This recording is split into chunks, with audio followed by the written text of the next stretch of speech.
Good morning and welcome to Monroe County Schools Multi-Tiered System of Supports or MTSS Webinar. We're so glad you could join us today. My name is Jennifer Brown. I am the parent mentor for Monroe County Schools.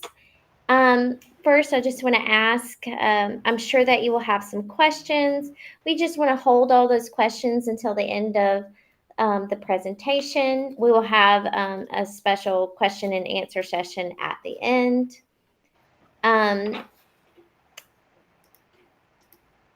So first, you will be hearing and seeing a lot of abbreviations today. This just kind of touches on some of those common abbreviations. And also wanted to let you know that you'll be receiving a follow-up email that will have some links and information, and that includes a sheet of abbreviations. So we're going to go ahead and get started. And first, we're going to hear from Jenny Rooks. She is the Monroe County Schools Director of Instructional Student Supports. We want to take this opportunity to introduce you to the Monroe County Multi-Tiered System of Supports, or MTSS. MTSS looks at each child individually and their readiness to learn. This image is the state of Georgia's approach to MTSS, which Monroe has adopted. First, your child is at the center of every decision that we make. We consider each child individually. The pink area surrounding the child is the foundation that we believe a child needs in order to be successful. You can see in this area, the first is the partnership with the parents and guardians and the community. And this is so important to us, and we value any information you can give us about your child. As leaders, we work very diligently to ensure our schools have what they need to support your child. This includes professional learning, endorsements for teachers, tools to reach every child, such as interventions. In addition, we believe our culture is pivotal to your child's success. We believe all students can learn given the right successful environment. Monroe County has implemented an approach called Positive Behavior Interventions and Supports, or PBIS. This is a data-based approach to creating a safe and successful environment for staff and students. Our approach to each child is embedded in the green arrows around the pink foundation or structure of our schools. We will first identify your child's needs, then we will select interventions that have been thoroughly vetted by a district team to ensure the interventions are research-based. After we implement the intervention with fidelity, we review the plan and determine progress made. In order to know if an intervention works, we must implement it for at least 2 to 12 weeks, depending on the program, to determine how your child responds to that intervention. In Monroe County, we have 3 tiers of supports. As your child moves through the tiers, the interventions happen based on frequency, or how often they practice the intervention, intensity, the amount of the intervention they receive, or duration, how long they practice the intervention. You may hear staff refer to Tier 2 supports or Tier 3 supports. These are specific plans we make for each child to assist them to be successful in the classroom. Our goal is to have approximately 80% of our students that have the skills necessary to be successful in their classroom. And that's that Tier 1 or green area at the bottom of the triangle. Our Tier 2, which is yellow, is typically about 15% of our population. And the children receiving extensive support should be about 3 to 5%, which is the tip of the triangle in red. And that may be that intensive support may be documented through something called SST, or student support teams. So let's see how this looks in real life. So we'll take an example of a child that we'll call Percy. Percy is in elementary school. He has great Tier 1, or in the green, social skills, and is able to form friendships, work in groups, and play with others. He attends school and has less than 6 absences per year. He is able to communicate his wants and needs. Percy is working on learning his basic math skills of addition, subtraction, multiplication, and division. He's not a math whiz kid, but he understands the concepts in the classroom when given manipulatives. He loves science, has a great imagination. He uses that imagination to create stories on the computer. In Tier 2, or that yellow section, Percy tends to be quiet and not participate as much in reading as in science and needs prompts for engagement to ask for help. He has goals for reading for Tier 3 in that red area, which are developed through a team called SST, or Student Support Team. Some of our interventions for reading for Percy include Fast Forward and Sunday Reading Program. For the Student Support Team meetings, Percy's parents are invited to review progress and develop goals with the team. Percy also struggles with self-regulation in reading and often makes statements like, "I can't do this. This is too hard." The team has developed a goal for this as well. So you can see in this scenario that we've considered all aspects of Percy. So let's see how this looks for us in real life. Here's a great example of cooking. So if we were going to consider as parents where we fall, then we would look at the skill of cooking. Can I, in Tier 1, Pinterest ideas, never need a recipe and maybe could win Master Chef? Or am I a yellow Tier 2, I only eat prepackaged food or need a detailed recipe in order to have anything edible? Or am I red Tier 3, we eat out all the time, I can't even boil an egg?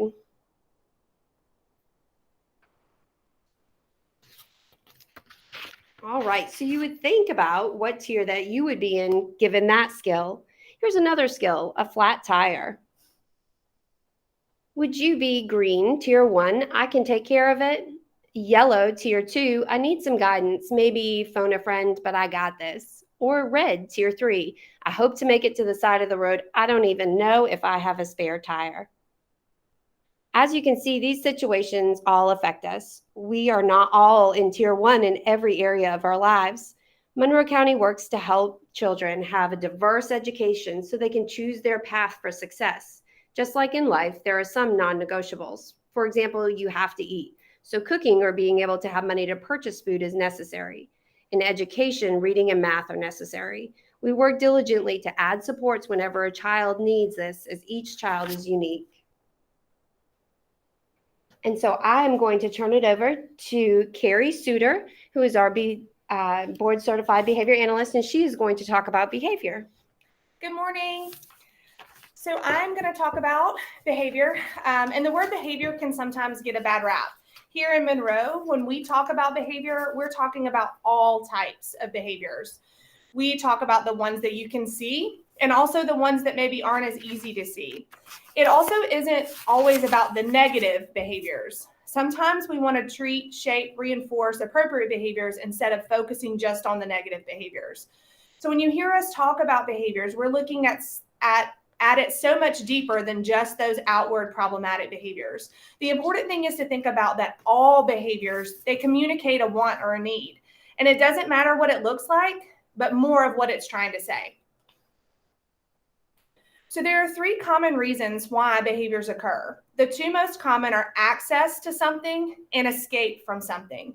You'll see on this picture that access is separated into 2 different categories, both access to attention and access to tangible items. For the purpose of today, I'm going to talk about those together as they are both focused on getting access to something, whether it's attention or an item or something to do. Could be that a child wants your attention, someone else's attention, a snack, a tablet, to go somewhere, to get something. Or it could be that they want something to stop, which is considered escape. They want to get away from that sound or that work or that teacher or you or me or that situation. The third is a little less common, and it's called automatic. That's just a fancy word that means that it is internally reinforcing, that there is something specific about that behavior that the child enjoys. For example, I bite my fingernails and I pop my knuckles. These are behaviors that are internally motivating for me, and there's nothing outward or socially that I get from those behaviors. And sometimes those behaviors can be really difficult to change. So we're going to walk through really quickly the flow chart of how we address behaviors within the classroom in the school setting. And there are a few ways that we determine that a child needs support in changing a behavior. This could come in the form of a write-up, especially if the behavior is unsafe. This could look like attention concerns or anxiety concerns. This could look like you or your child are asking for help in a certain area that's impacting their ability to learn in class. When your child shows a behavior that signals that they need help in changing a behavior, your student will receive what's called a solution development form. This is a plan specifically designed for your child to help to address the behavior of concern. Now remember, this is any behavior, not just those that we consider problematic. This may target anxiety or on-task behavior, or maybe running from the teacher.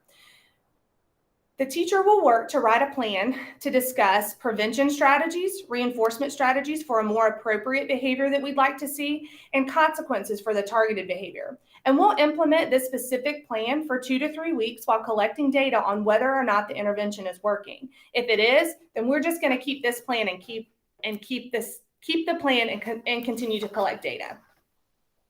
However, if we notice that the intervention is not working, then we're going to revise this solution development form, or an SDF. And we will keep what we think is working in the first SDF and change what we think is not working. And again, we're going to run this intervention for an additional 2 to 3 weeks, collecting data on whether or not the intervention is working.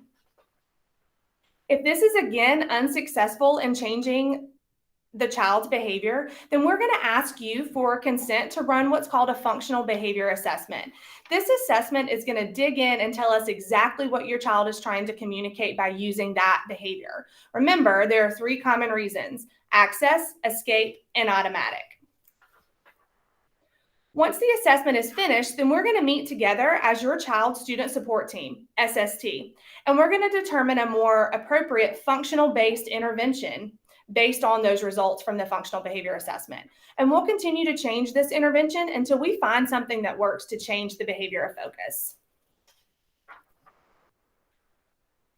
So you will likely hear your child's SST talk about the amount of data needed or time needed. And this is something that we discuss frequently in our data teams meetings.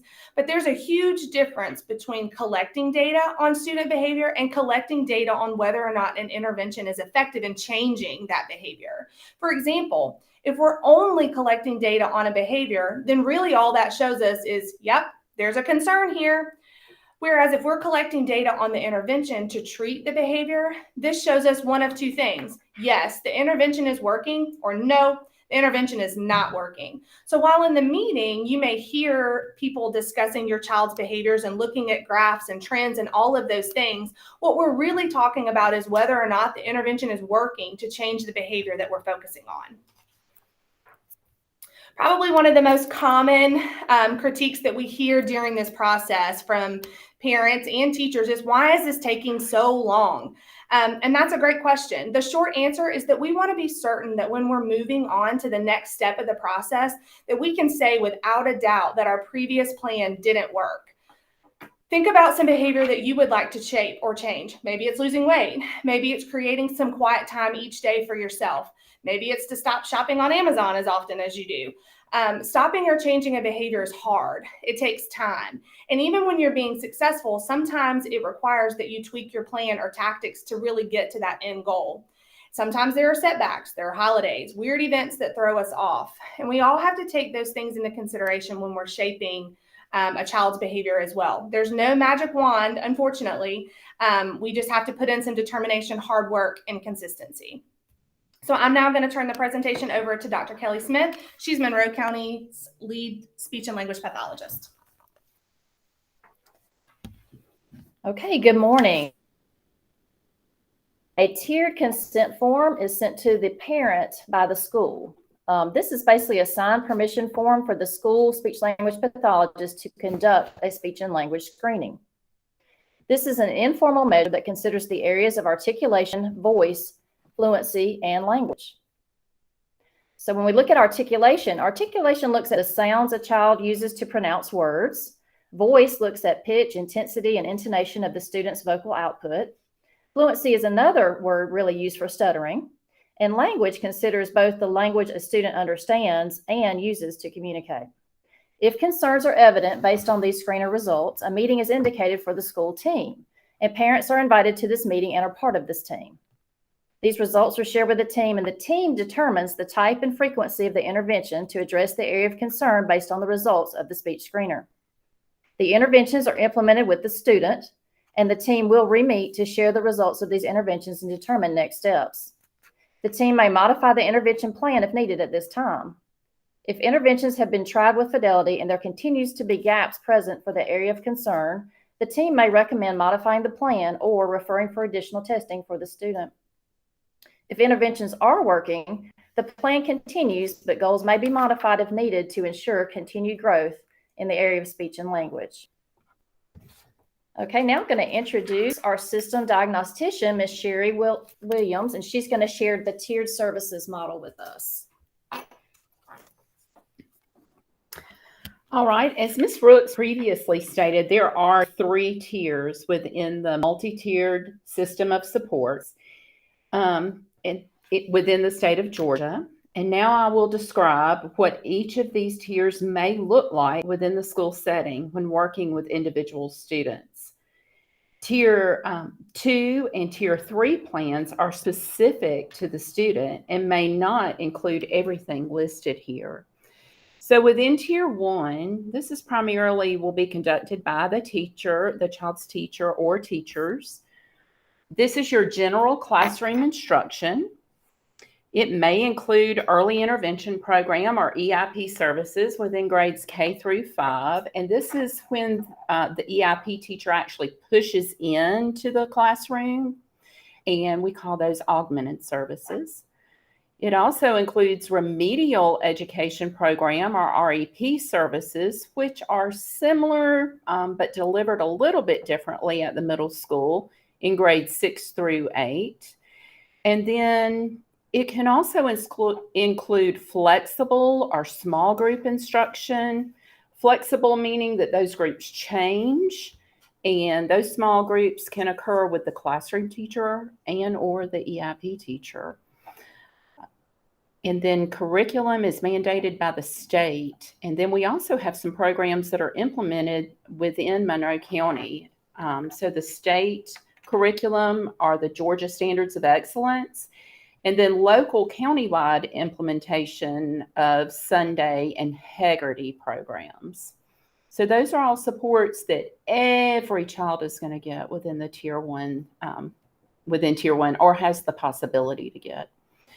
When we move to Tier 2 services, at this point, we've identified a concern. Maybe the child is struggling to learn sight words or to master math facts. So we include not only the teacher, but also the parents. And the teacher will reach out to the parents with a concern. These supports within the Tier 2 also include all of the interventions that were provided in Tier 1, or the supports. And then parental contact will be made to discuss the student's progress. And this will either occur in person, virtually through our Google Meets platform, or via telephone conversation. Goals and research-based interventions to address areas of need, and data will be collected bi-weekly. So we're getting more specific, and we are honing in on those areas of concern. This can also include early intervention program services. At the Tier 2 level, these would include services where the child is actually pulled out of that general ed classroom and services are provided in a different location. Additional small group instruction may occur before, during, or after school. So these are some additional supports that may be available. If we notice that children are still not meeting the grade level standards, they're still continuing to struggle, it may be necessary to move to Tier 3, which is also synonymous with Student Support Team, or SST. And this is an entire team of individuals. This may include parents, or will include parents, classroom and augmenting or supporting teachers, student support team coordinator, administrative staff member, and a lot of times we're really trying to include the student because they are very, very helpful in telling us supports that we can utilize with them. So Tier 3 services are in addition to Tiers 1 and 2. The parent will be invited to a student support team meeting. And again, very specific goals and research-based interventions to address those areas of need will be determined, and data will be collected on a weekly basis. And this data is collected to determine the effectiveness of interventions, not just to check off a box that we've collected a number of weeks. We are checking the effectiveness of those interventions that we're putting in place. Okay, so you may be asking yourself as a parent, what is my role in the student support team? And your role in this process is absolutely an essential one. We value your participation in the process, especially the information that you provide about your child, as you are your child's first teacher. So before that initial meeting, you will receive a meeting notice and consents for screenings. This will include possibly a hearing and vision screening. It may include the speech screening, as previously mentioned by Dr. Smith. You'll just need to sign that and return that with your child. Please make plans to attend that meeting either in person, virtually, or via speakerphone.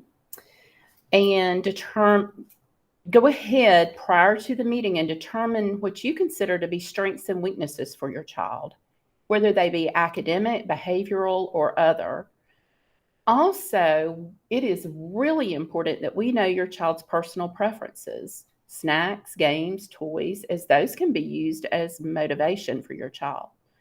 And then prepare to share this information, this relevant information, to academic progress and to their needs. So anything that you feel is relevant academically, such as or behaviorally, or would be like your family's routines, or is there a history of problems like this in the family, or maybe there are some home behaviors that need to be shared with the team. Okay. During the meeting itself, we just would ask that you be an active participant. Please listen and ask questions. We don't know what you don't know if you don't ask us. Provide information that's beneficial in assisting the student within the school setting. So all of those things that we asked you to think about before, be prepared to share that information. Provide primary care physician, medical diagnosis, any kind of medication or outside services that your child may receive. Obtain information on specific interventions and provide feedback on their effectiveness. And then, because at this particular meeting, we will be deciding what interventions need to be put in place. Do we need to continue Tier 2 interventions? Were they successful? Do we just need to change the duration and the frequency? Or do we just need to scrap that altogether? And the information you provide is beneficial there, because maybe your child really can't stand that computer intervention that we've put into place. You've got to tell us that, so we'll know that we need to change that. And then we'll schedule that next meeting that typically occurs within 6 to 8 weeks, and you'll receive copies of any paperwork that you request. You can get copies of any and all information. And then what is your role for after the meeting? If we've asked you to implement any strategies at home, maybe your child is having difficulty completing homework and you need to implement the use of a timer. We just ask that you try the different things that possibly we suggest to see whether or not they'll be successful. And just keep those lines of communication open with the teacher. Ask your child about school. Have those conversations. Ask them about those new interventions and ask them about their progress. Check for grades and notices from school, and just plan to attend that next SST meeting. And if at any point at any point the student support team feels that we've exhausted all interventions and the data shows the student is not improving, the team may refer the student for an evaluation. This next slide just references some of the academic interventions that we may use with your child. So interventions are implemented for students at the Tier 2 or Tier 3 level. And so when your child struggles in the classroom, whether it be in the area of math, reading, or writing, and these are specific academic interventions, we also provide speech and behavioral interventions. These are research-based, peer-reviewed interventions that are put into place in order to help the student succeed. And what we mean by research-based or peer-reviewed, that means that these interventions have been tried before and there is research to support their effectiveness with students within like populations. So we don't just grasp at straws. We actually do research to determine which interventions may be most successful. A couple that you may hear used within math are reflex math and extra math, and we did provide the links if you wanted to check these out at a later time. And within reading, the Sunday program and Moby Max. And then within the writing, we utilize Sounds Abound and letter sound identification. Okay. So there are many medical diagnoses that we can provide support for through multi-tiered system of support. So please let us know at any time if a doctor diagnoses a medical condition so that we can add evidence and research-based interventions to support your child in the classroom. The information that we would need includes your child's primary care physician's name, the name of the diagnosis, and whether or not he or she takes any medication. And this can include not only prescribed medication, but like over-the-counter medications. And we would need to know the names and dosages and when and where those medications are taken. And just to remind you all that as school psychologists and diagnosticians, we are unable to make diagnoses. We make recommendations for eligibility, but not for diagnoses. However, this information is beneficial for the team to know when we are planning educational supports.